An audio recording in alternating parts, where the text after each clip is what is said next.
وہ ایک دن رویا ہے، اس سے پہلے بھی اس کی طبیعت صحیح تھی، اس کے بعد بھی اس کی طبیعت صحیح ہے، تو اس کا یہ مطلب نہیں ہے کہ اس کو ڈپریشن ہے. ڈپریشن یہی ہوگا کہ اس کے رونے دھونے والے، دل خفا ہونے والے، انرجی کم ہونے والی یہ جو علامات ہیں وہ لگاتار 14 دن تک رہیں، پھر اس کو ڈپریشن کا نام دیں گے. سمجھ آ گئی یہاں تک؟ اب یہ ڈپریشن کی وجہ بھی معلوم ہو گئی، علامات بھی معلوم ہو گئے. اس کو ڈائیگنوز ہم کلینکلی کرتے ہیں، یعنی مریض آپ کے پاس آ جائے، اس کے بولنے سے، اس کے انداز بیان سے، اور وہ کیا کچھ کرتا ہے گھر میں، اس کے کیا کیا علامات ہوتے ہیں، کیسی حرکات ہوتی ہیں، اس کا رویہ کیسے ہوتا ہے، اور وہ ابھی آپ کے سامنے کیسے پیش ہوا ہے، تو ان سب چیزوں کو مد نظر رکھتے ہوئے ہم ڈپریشن کو ڈائیگنوز کرتے ہیں. پھر اس کے ساتھ ساتھ ان کے گھر والوں سے بھی پوچھتے ہیں کہ گھر میں کیسا ہوتا ہے، روتا ہے نہیں روتا، اور اس کی نیند کیسے ہے، بولتا کیسے ہے، لوگوں سے میل چال ہوتی ہے یا نہیں ہوتی. سب چیزوں کو مد نظر رکھتے ہوئے ہم اس کا ڈائیگنوزس کرتے ہیں. ایک بار ڈائیگنوزس ہو جائے تو اس کا علاج کیا ہے؟ ایک علاج ہے کتابی علاج، جو کتاب میں آیا ہوا ہے کہ ڈپریشن کا علاج اصولاً ایسے کرنا ہے، جو کتابوں میں ہے. اصولاً جو علاج ہے وہ پاکستان میں ممکن نہیں ہے، اس لیے کہ اصولاً علاج میں پہلے ہم دوائی نہیں دیتے، پہلے ہم سائیکو تھراپی کراتے ہیں. سائیکو تھراپی یعنی باتوں کے ذریعے سے، بات چیت کے ذریعے سے مریض کا علاج. اس کی باتیں سنو، اس کا بوجھ ہلکا ہو جائے، پھر اسے طریقے بتاؤ کہ اس مصیبت کے لڑنے کے لیے آپ یہ طریقہ نکال سکتے ہیں، یہ طریقہ نکال سکتے ہیں، اپنا رویہ تبدیل کر سکتے ہیں، اپنے سوچنے کی صلاحیت میں تبدیلی لا سکتے ہیں. آپ مثال کے طور پہ آپ راستے میں جا رہے ہو اور آپ کو ایک دوست نے سلام نہیں کیا، تو ڈپریس بندہ وہ کیا سوچے گا؟ ایک بندہ جس کو ڈپریشن ہے وہ سوچے گا یہ دوست جو ہے میرا، یہ بڑا مغرور ہے، یہ مجھے سلام نہیں کرتا، بڑا بکواس بندہ ہے، بڑا فضول بندہ ہے، یہ والی باتیں کرے گا. لیکن ایک بندہ جو ڈپریس نہیں ہوگا وہ یہ سوچے گا کہ یہ اس نے مجھے سلام نہیں کیا، شاید یہ اپنے کسی سوچوں میں گم ہو، یا شاید اس کے کام بہت زیادہ ہوں، یا شاید اسے کوئی ٹینشن ہو اس لیے، شاید اس نے مجھے دیکھا نہ ہو. تو یہ فرق ہوتا ہے ڈپریس اور نان ڈپریس لوگوں کی سوچ میں. تو یہ سوچنے کا طریقہ اس کا بدلتے ہیں سائیکو تھراپی میں، اور ان کا رویہ بدلتے ہیں. یہاں تک سمجھ آ گئی؟ جب سائیکو تھراپی کام نہ کرے، یا پھر ڈپریشن اتنی شدید ہو جس میں سوسائڈ یا خودکشی کا خطرہ ہو، پھر اس وقت دوائیاں اور ای سی ٹیز کے ذریعے سے، الیکٹرو کنولسو تھراپی جسے عام زبان میں کرنٹ کا علاج بھی کہتے ہیں، وہ اس کے بعد استعمال ہوتا ہے. یعنی پہلے سائیکو تھراپی ہے، پھر اس کے بعد گولیاں، دوائیاں ہیں، ایک اثر نہیں کی، دوسرے قسم کی اثر نہیں کی، پھر تیسرا، اس کے بعد جا کے پھر ہم ای سی ٹیز آخری سٹیپ، الیکٹرو کنولسو تھراپی یا کرنٹ کا علاج وہ آخری سٹیپ ہے. تو یہ ڈپریشن کا علاج ہو گیا. لیکن یہاں پہ کیا ہوتا ہے؟ یہاں پہ پہلے آپ مجھے بتائیں، اگر آپ ڈاکٹر کے پاس جاتے ہیں، آپ کا دل خفا ہے، روتے رہتے ہیں، آپ کسی مریض کو لے جاتے ہیں، تو ڈاکٹر آپ سے کہے کہ آپ کو میں گولیاں لکھ کے نہیں دیتا، بات چیت سے ساتھ آپ کا علاج میں کرتا ہوں، تو آپ کیا سوچیں گے؟ کیا سوچیں گے آپ؟ ڈاکٹر درتا وہی زده په ګولۍ علاج نه کوم، وړه ګولۍ درته لیکنه، زده په خبره علاج کوم، زه درته غږیږم ته وششه خندو دې پر روسی کنه چې دا څنګه ډاکټر ده. ایسا ہے نا، آپ کو ہنسی آئے گی کہ یہ کیسا ڈاکٹر ہے، بات چیت کے ذریعے سے کیسے علاج ہوگا. تو اسے سائیکولوجیکل مائنڈیڈنس کہتے ہیں. ہمارے پاکستان کی جو عوام ہے وہ سائیکولوجیکل مائنڈیڈ نہیں ہے، خاص کر جو بڑے شہروں میں اس میں پھر بھی سائیکولوجیکل مائنڈیڈ لوگ ہوتے ہیں، وہ تھراپی کے ذریعے سے علاج کو مانتے ہیں. لیکن خاص کر جو ایسے شہر میں جو ڈیولپنگ سٹیز ہیں، چھوٹے شہروں میں، وہاں پہ علاج باتوں کے ذریعے سے علاج کا کوئی سوچتا ہی نہیں ہے کہ کیسے میرا باتوں کے لیے تو میں اپنے دوست کے پاس بھی جا سکتا ہوں، وہ بھی میرے ساتھ باتیں کر لے گا، علاج میں کرا لوں گا. تو یہ اس لیے یہاں پہ وہ پراپر علاج ہوتا نہیں ہے. تو ہم شروع سے ہی، میں بھی ایسے ہی کرتا ہوں، شروع سے ہی ہم مریض کو دوائیوں پہ ڈال دیتے ہیں، کیونکہ وہ توقع یہ رکھتے ہیں کہ ڈاکٹر ہمیں دوائی دے، ہمیں بات چیت کے ذریعے سے میں نہیں ٹھیک ہوتا. سمجھ آ گئی ہے؟ اگر کسی کا کوئی کویسچن ہو ڈپریشن کے بارے میں، ڈر کے بارے میں، کسی چیز کے بارے میں بھی کوئی کویسچن ہو تو آپ پوچھ سکتے ہیں. سر یہ آپ نے ابھی کہا باتوں کے ذریعے اس کا علاج ہو سکتا ہے، ہاں، باتوں کے ذریعے اس کا علاج ہوتا کیسے ہے؟ کیسے ہوتا ہے؟ اچھا، باتوں کے ذریعے سے علاج بہت ساری تھراپیز ہیں.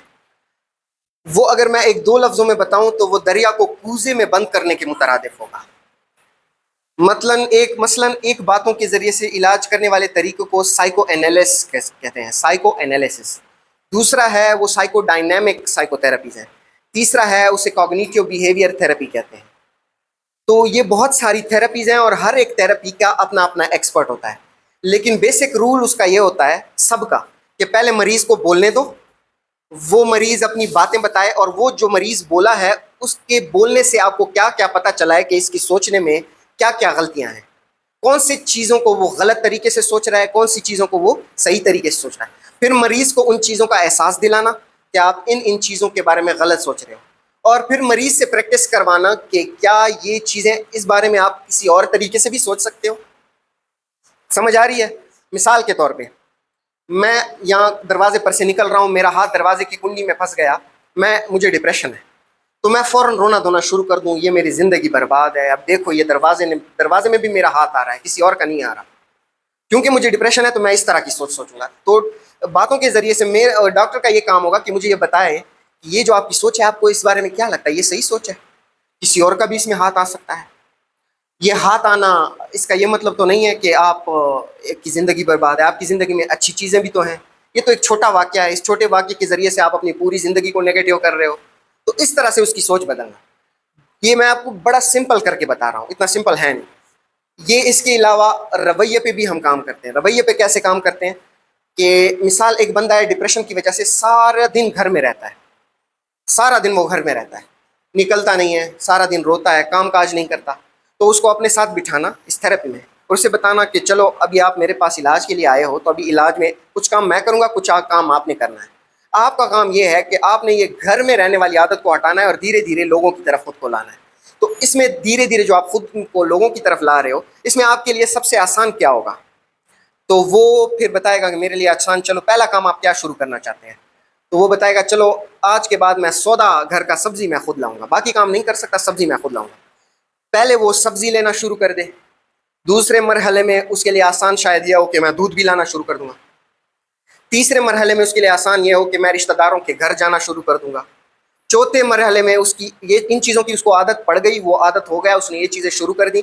تو چوتھے مرحلے میں ہم اسے یہ کہیں گے کہ یہ جو نیکسٹ سٹیپ ہے، اس میں آپ نے دوستوں کے ساتھ کھیل کود اور کرکٹ وغیرہ، آپ نے جو ہابیز ہیں اس کو دوبارہ اس پہ آنا، یہ اس کا شروع ہو گیا. تو اس کا دھیرے دھیرے ہم رویہ بدل رہے ہیں. پہلے وہ سارا دن گھر پہ تھا، پھر سودا سلف لانا شروع کر دیا، پھر اس کے بعد دوستوں سے ملنا، رشتہ داروں سے ملنا، پھر کرکٹ. تو اس ایکٹیویٹی سے اس کا ڈپریشن ختم ہوگا. سمجھ آ گئی؟ تو سوچنے کو بھی بدلتے ہیں، جیسے میں نے اگزامپل دی دروازے میں ہاتھ پھنس گیا، اور رویے کو بھی بدلتے ہیں. لیکن اس میں یہ ضروری ہے کہ مریض کو آپریٹ کرے. اگر مریض کو آپریٹ نہیں کرتا، میں نہیں کرتا، پھر نہیں ہوتا علاج، پھر نہیں ہوتا. سر یہ جو سر میں درد ہوتا ہے سر میں درد ہوتا ہے، سر ایک تو ڈپریشن کی وجہ سے ہوتا ہے، اور سر ایک جو ایسے ہوتا ہے اس کی کیا علامت ہے سر؟ اچھا، سر میں درد، یہ آپ نے بالکل ڈفرینٹ ٹاپک چوز کر لیا، لیکن میں پھر بھی بتاتا ہوں. سر کے جو درد کے علامات ہوتے ہیں، اس میں جو مین سر، اس میں ایک ہے پرائمری، ایک ہے سیکنڈری ہیڈ ایکس. پرائمری پری سے شروع ہوتا ہے اور سیکنڈری ایس سے شروع ہوتا ہے. تو میں ایسے لکھتا ہوں. پرائمری میں جو مین، اس میں اور بھی قسمیں ہیں لیکن میں مین بتاتا ہوں آپ کو. ایک ہے مائگرین، ایم سے شروع ہوتا ہے. ایک ہے کلسٹر ہیڈ ایک، ایک ہے ٹینشن ہیڈ ایک. سیکنڈری جس کی کوئی وجہ معلوم ہو. پرائمری اسے کہتے ہیں جب آپ نے ایک بندے کو سر درد ہے اور ڈاکٹر نے سارے ٹیسٹ کر لیے، سب کچھ دیکھ لیا، اور اس کا ایک ایم آر آئی بھی ٹھیک ہے، سارے ٹیسٹ کیلشیم اور سب چیزیں ٹھیک ہیں، لیکن پھر بھی وجہ معلوم نہیں ہو رہی، پھر ہم اسے کہتے ہیں یہ پرائمری ہیڈ ایک ہے. اگر آپ نے ٹیسٹ کر لیا اور کوئی وجہ معلوم ہو گئی، یعنی سر میں ٹیومر ہے، نظر کمزور ہے اس کی وجہ سے، یا کوئی اور وجہ ہے، یا پانی سر کا زیادہ ہو گیا ہے جسے ہائیڈروسیفیلس کہتے ہیں، تو کسی بھی وجہ، کوئی چوٹ لگی ہے، تو اس سے وجہ معلوم ہو گئی، تو ان ہیڈ ایکس کو سیکنڈری ہیڈ ایک کہتے ہیں. سیکنڈری وجہ معلوم نہیں ہے تو ان ہیڈ ایکس کو ہم پرائمری ہیڈ ایکس کہتے ہیں. پرائمری ہیڈ ایکس میں مائگرین کے علامات اور ہوتے ہیں. مثال تیز درد ہوتا ہے، چاقو نما درد ہوتا ہے، جیسے رگ پھڑک رہی ہو، اس طرح سے کر رہی ہے، آنکھوں سے آنسو آنا، ناک سے پانی آنا، متلی کا آنا یعنی الٹی کا آنا، تو یہ سب مائگرین کے. آنکھوں کے آگے رنگین فلوٹرز کا بننا، آنکھوں کے آندے ایسے رنگین وہ بنتے ہیں، اسے ویژول آرا ہم کہتے ہیں. اس کے علاوہ اس میں پھر آنکھوں میں کبھی کبھی درد ہونا. اسی طرح کلسٹر ہیڈ ایک ہے، اسی طرح ٹینشن ہیڈ ایک ہے. جو کلسٹر ہیڈ ایک ہے وہ ایک طرف ایک آنکھ میں اکثر مردوں کو ہوتا ہے اور بار بار اسی جگہ پہ آتا ہے، بار بار آنکھوں میں، مثال اس جگہ پہ آتا ہے، بار بار اگلے ہفتے 20 پہ آئے گا، اس سے اگلے ہفتے 20 پہ آئے گا، اس سے اگلے ہفتے 20 پہ آئے گا، بار بار ایک ہی جگہ پہ آتا ہے. ٹینشن ہیڈ ایک وہ عموماً یہ علاقے میں ہوتا ہے یہ. اور وہ ٹینشن ہیڈ ایک جیسے نام سے ظاہر ہے اکثر ڈپریشن کے لوگوں کو وہ ٹینشن ہیڈ ایک ہوتا ہے، کیونکہ ڈپریشن کے جو مریض ہوتے ہیں ان کے پٹھے میں کھچاؤ زیادہ ہو جاتا ہے، اور اس کی وجہ سے ٹینشن کہتے ہیں کھچاؤ کو، تو اس کی وجہ سے ہم اسے کہتے ہیں کہ یہ ٹینشن ہیڈ ایک ہے. عموماً ڈپریشن والوں کو